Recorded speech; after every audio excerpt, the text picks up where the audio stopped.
వామపక్షాలుగా అఖిల పక్షాలుగా ఈ ఉద్యమం జరగడానికి స్వతంత్ర పోరాటంలో స్వరాజ్యం కావాలని రాజ్యాధికారం కావాలని గ్రామాలు ఏదైతే పడుతున్నారో పరిశ్రమలు వచ్చిన తర్వాత పరిశ్రమలు అణగుదొక్కిన తర్వాత గ్రామ ప్రజలందరూ కూడా వలసగా వెళ్ళిపోతున్నారనే దృక్పథంతో 2005లో ఈ చట్టాన్ని తీసుకొచ్చారు. ఈ 2005లో చట్టం తీసుకురావడానికి పేద వర్గానికి బలహీన వర్గాలకి బడుగు వర్గాలకి సంబంధించినటువంటి చట్టం ఇది. వలసని అరకట్టడానికి వచ్చిన చట్టం ఇది. జీవనోపాధిని కొనసాగించడానికి వచ్చిన చట్టం ఇది.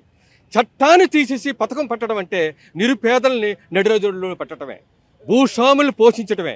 భూస్వాముల యొక్క విధానాల్ని ఈ రోజున పల్లెటూరులో పోతే వాళ్ళు కూలి 600 రూపాయలు దాటి ఇవ్వాల్సి వస్తుంది.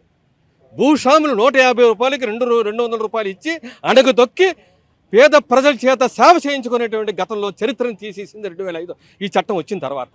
మళ్ళీ అది కొనసాగించాలని ఆర్ఎస్ఎస్ భూస్వాములకి అనుకూలంగా పోవాలనేటువంటి పెత్తందారుతనాన్ని కొనసాగించాలనేటటువంటిది ఈ రోజున ఈ చట్టాన్ని తీసుకొచ్చారు. ఈ చట్టం వల్ల ఇప్పటికే పరిశ్రమల్లోనూ ఇక్కడ పట్టణాల్లో పనులు లేకుండా పోయే వలస ఎక్కువ అవుతుంది. ఇప్పటికే వలస ఉంది, ఆల్రెడీ ఇంకా వలస ఎక్కువ అవుతుంది. గ్రామాల్లో కూడా వలసకి రావడానికి అవకాశం ఉంది. అంటే వాళ్ళందరూ వలస వచ్చేస్తే ఆ భూములను కూడా భూస్వాములకి అంటగట్టడానికి ప్రయత్నం చేస్తున్నారు. దీని వెనకాతల పెద్ద కుట్ర ఉంది. ఇది రాష్ట్ర ప్రభుత్వానికి ఏడు సంబంధం అని అడుగుతున్నా. దేశంలో ఉన్నటువంటి ప్రజలను రక్షించవలసింది కేంద్ర ప్రభుత్వం. రాష్ట్ర ప్రభుత్వం ఓటా అంటున్నారు. రాష్ట్ర ప్రభుత్వాలకి ఇప్పటికే వాళ్ళ చేత అదానికి అంబానీ లాంటి వాళ్ళకి వెనకతల దళారులుగా తయారయ్యారు. రాష్ట్ర ప్రభుత్వం దళారులు అయ్యారు. దళారుల వెనకాతల ఈ రోజున పేద ప్రజలను అంటగట్టడానికి మీరు ప్రయత్నం చేస్తారా? భూస్వాముల్ని వాళ్ళు వెంటతోలడానికి వాళ్ళ వెనకాతల పంపించడానికి ఏర్పాటు చేస్తున్నారా?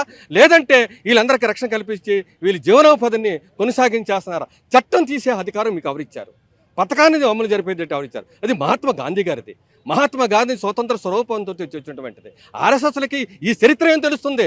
రామిజీ అంటారు, జీ రామ్ అంటారు, తర్వాత రాముని భజన చేయమంటారు, పట్టుబడిదారులకు భూస్వాములకు అనుకూలంగా వెళ్ళమంటారు. దీనికి వామపక్షానికి వ్యతిరేకిస్తున్నాం. అందులో భాగంగానే సిపిఐ కమ్యూనిస్ట్ పార్టీ పూర్తిగా వ్యతిరేకిస్తారు.